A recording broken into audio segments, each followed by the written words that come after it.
So hi everyone, welcome back to the See Big Screen Snapshots. Today we are absolutely thrilled because we have a very special guest here.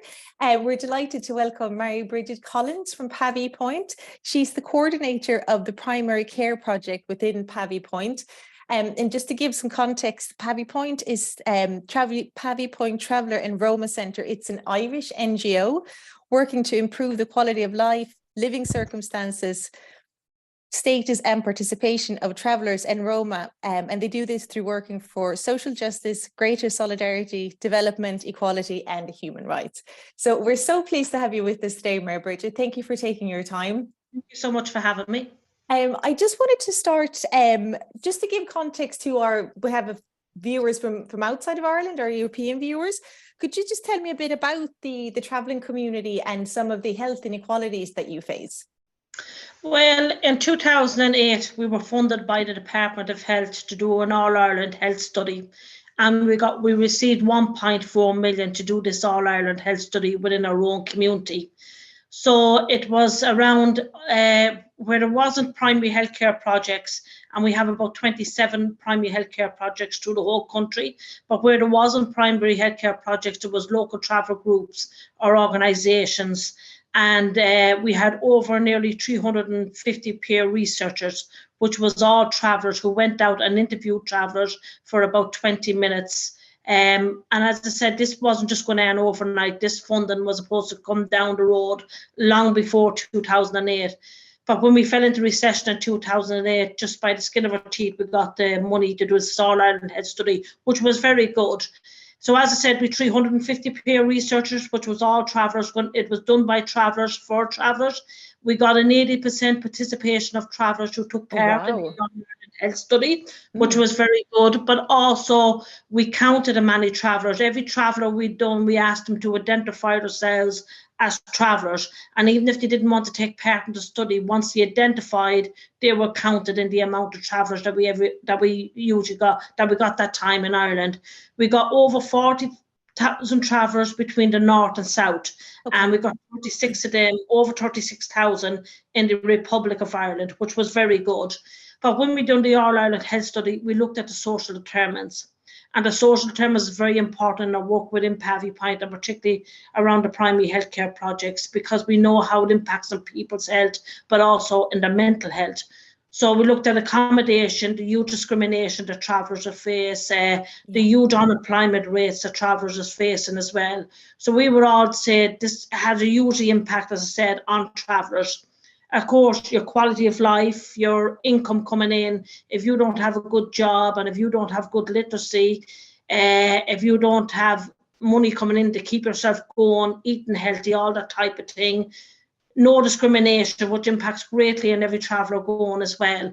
So we looked at the social determinants, and we knew this was greatly around travellers, the social determinants. So what that All-Ireland health study showed, out of 40,000 travellers, we only got 8 travellers over the age of 85 years of age. So that was the beginning of it. That was very, very high, low.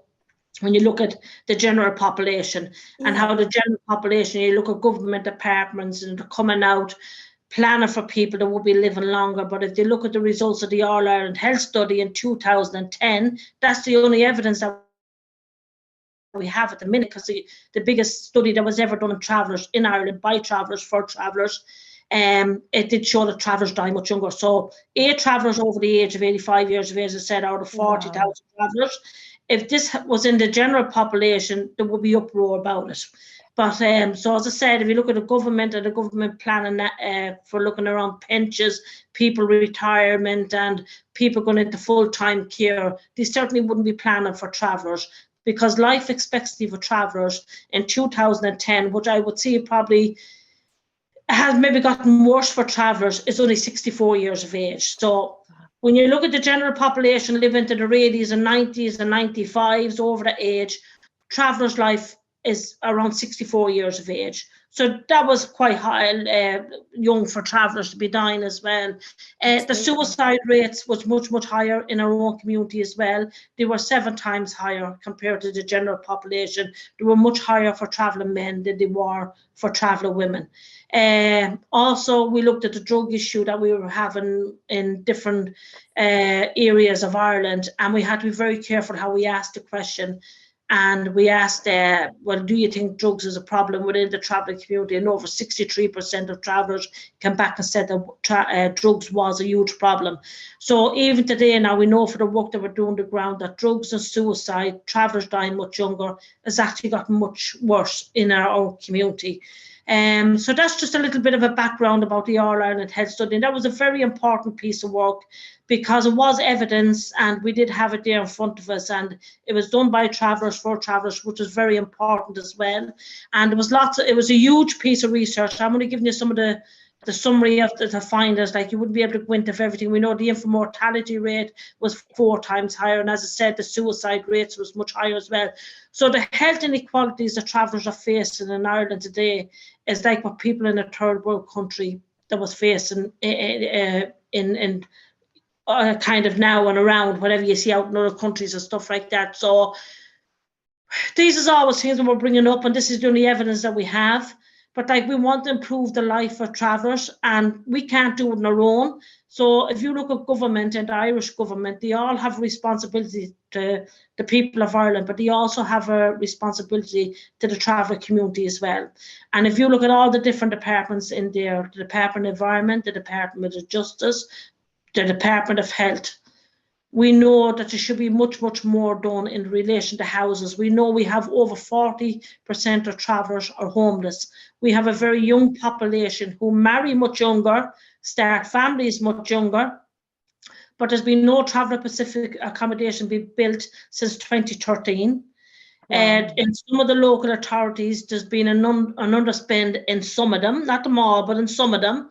So accommodation has really impacted greatly, and particularly around women, because the women are the runners in the home and getting children to school and stuff like that. So if you're living in a site with maybe one tap between 3 or 4 families, overcrowding is a huge problem. We see that around COVID there, when we highlighted accommodation crisis, very good in COVID, and we worked along the Department of Health and Public Health. And at that time, they supported travellers out there by getting water out of the area, getting portaloos and stuff like that. But we wanted to see that continuing. And when COVID kind of faded away a little bit, kind of near enough, this kind of thing has actually stopped. So we were all the ones who was fighting for accommodation for travellers and better accommodation. But yet when Public Health got involved, it was done like a shot. So that's just the way it was. But then we know the unemployment rate is over 80% of travellers are unemployed at the minute. Wow. And that's quite high. We have travellers, if they go for jobs, they have to hide their identity. Also the huge discrimination that they might face when they go looking for jobs. And even though you've been put down so much in life, that you're actually, sometimes you might have that little bit of fear of applying for a job. You'd be afraid of giving your address to where you live, because lots of people in the local area would know that's a group housing scheme or it's a halted site that travellers would live in. So that was a huge study that was done. And again, people talk about the discrimination. And we know that the health service actually came out and said that the service does discriminate against travellers. Now, it wouldn't be only just the health service, but if you're treated in a very unfair way, which over 80% of travellers felt that we were treated unfairly using any type of a service, they would always come back out to the local community and let people know in their area how they were treated. So then if they hear the negative side of it, that stops them from using services as well. So discrimination really came out huge in it. And we did comparative a study that was done in a different country. And when you look at Blacks, Latinos and travellers was the group that still came out much higher in discrimination around pubs, shops and getting jobs. So that was the kind of thing that we looked at in the All Ireland Health Study. So as a result of the All Ireland Health Study, there was 126 recommendations at that time. And just there in November, in 2022, we launched the Traveller Health Action Plan, which was one of the recommendations from the All Ireland Health Study. Now, from 2010 to 2022, we had to wait for that length to get this Traveller Health Action Plan. We had lots of consultations around the country with all travellers, and they all said that the social determinants was having a huge impact on travellers and that we want to see something done. So that's been launched now. We're looking forward to getting that. Well, it's over the line now, but we're looking forward to get it implemented, but also to have a fully resourced as well, and to improve the quality of life for travellers and making sure that travellers would live as long as the general population. And that's around less discrimination, better accommodation, the infant mortality rate to be reduced as well. So there's lots of bits and pieces in it that we're looking at to kind of do better for travellers within Irish society. But at the same time, they do face huge health inequalities when you compare to the general population. Yeah, I mean, absolutely. Some incredibly stark statistics there. I mean, it's mind-boggling, to be honest. It's truly, I think I've heard it before, but if it's the first, and I still get shocked. So the first time, if it's your first time hearing it, you kind of, you do a double take because it's so stark. And what's more important as well, Vanessa, sorry to stop you talking there. In 2019, we had the Fundamental Rights Agency. They had done a piece of research as well. And again, it was the primary healthcare projects that went out and done the piece of research. And what they were saying in 2019 wasn't anything different to what was said in 2010 when the study was launched. So there wasn't much change. So hopefully with the Traveller Health Action Plan that we will see a big change for travellers. Yeah, and I mean, I suppose it really shows the importance of this type of primary research, because if you don't have the evidence base, you can't and prove. Government departments like numbers, and they want numbers, and we have them all there in a document there, so it's very important. But as said, now that's 2010. That information is actually getting old now, out of the fundamental rights piece of work that we done in 2019. But it was a huge piece of work, and it's very important that travellers went out and done it as well. And the findings was so important as well for us. Yeah, absolutely. So you just mentioned there, some of obviously all the social determinants, and also just the difficulty of accessing healthcare services, and I think the discrimination, that travellers face an awful lot.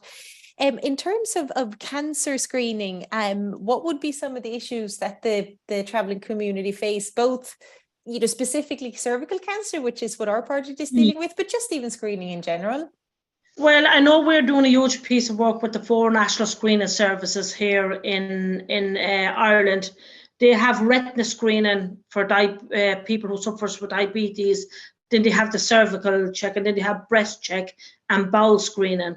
And what we find in our work sometimes, and we see it particularly during COVID as well, my fear is that we're going to see it more in the future, that lots of these services and people having to register online. And I think that's going to be quite a worry for people who has low literacy levels, mightn't have access to internet, might have no electric on sites.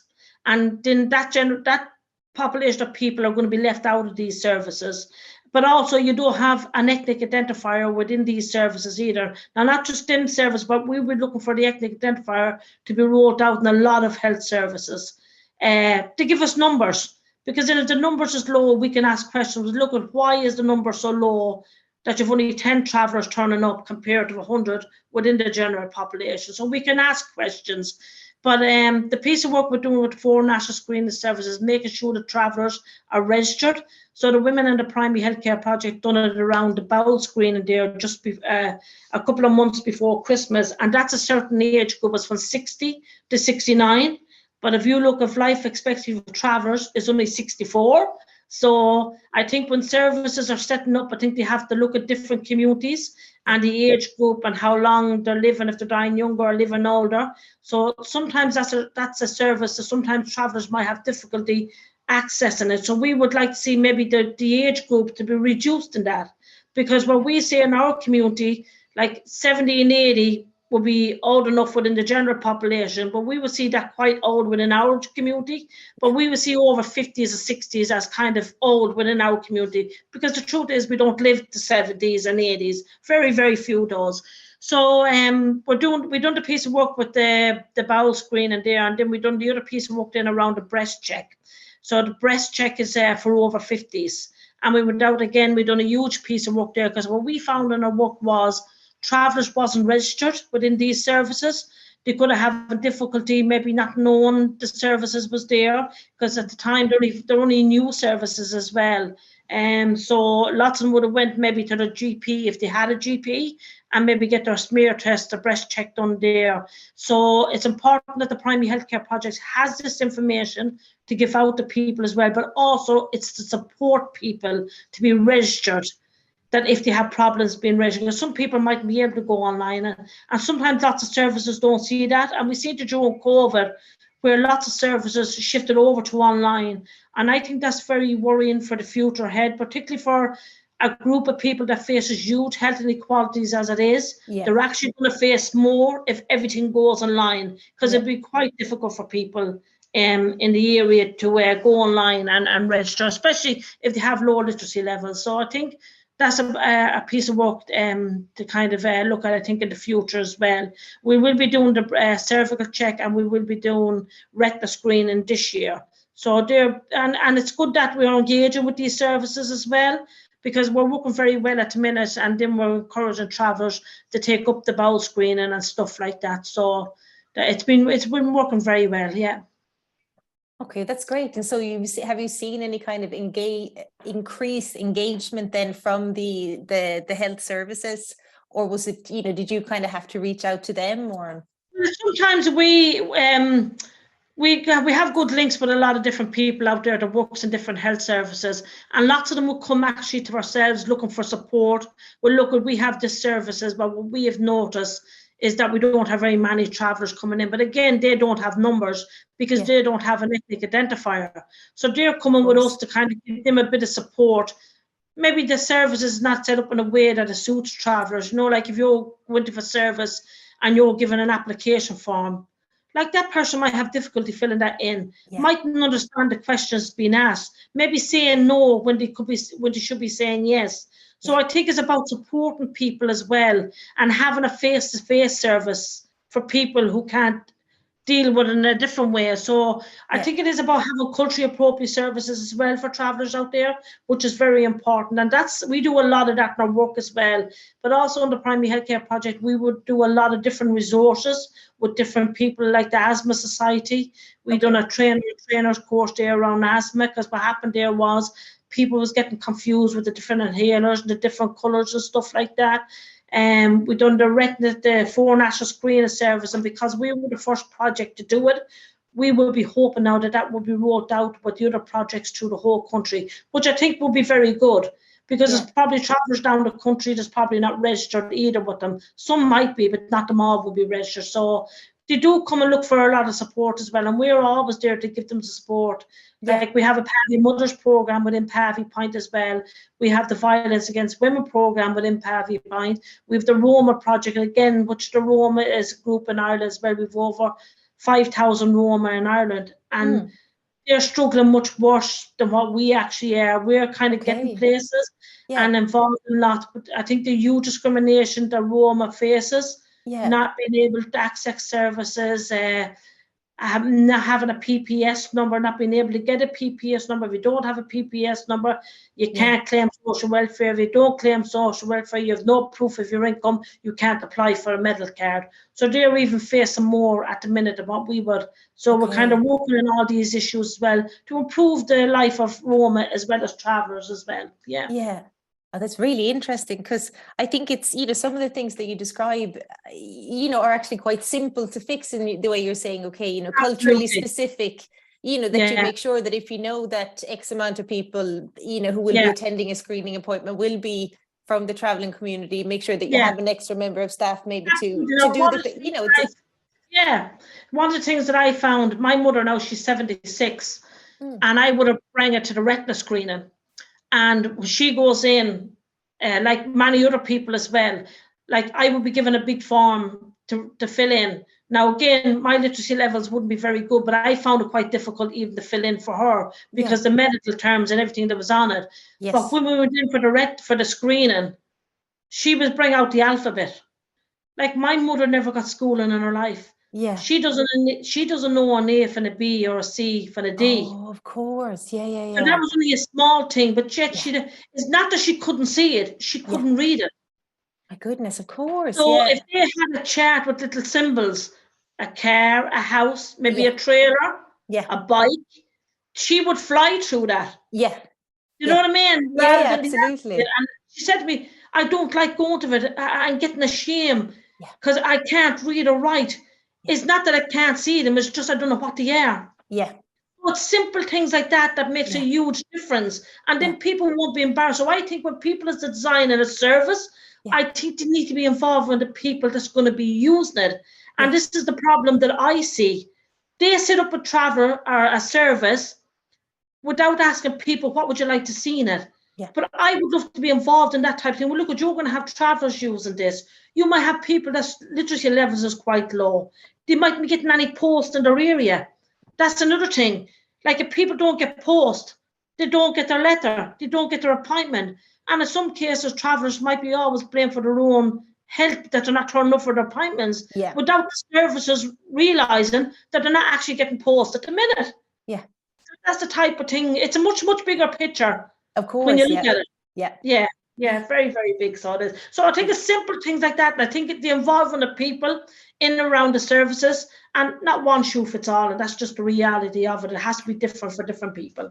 Yeah. Like, if you people that's not from Ireland, that's coming in from other countries, English might not be the first language, you know what I mean? So you might have to have an interpreter there, like, and hospitals and things like that. You have to have these in it now for people to go into the service. If you don't have them, they're going to be confused and lost because they just don't understand what's being said to them. Absolutely. So we need to look after everybody. Yeah.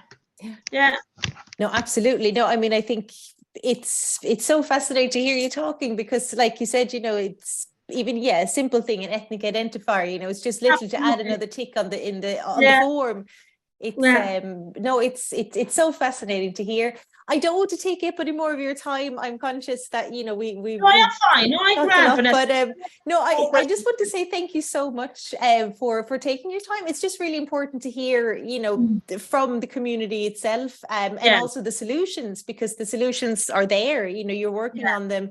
You've already identified the problems, and, you know, hopefully the next time we speak, it'll be, you know, something slightly more positive. But it's just really, really interesting to hear and to get that that primary picture. So I just want to say thanks so much again. Thank you, Vanessa, for having me. Thank you.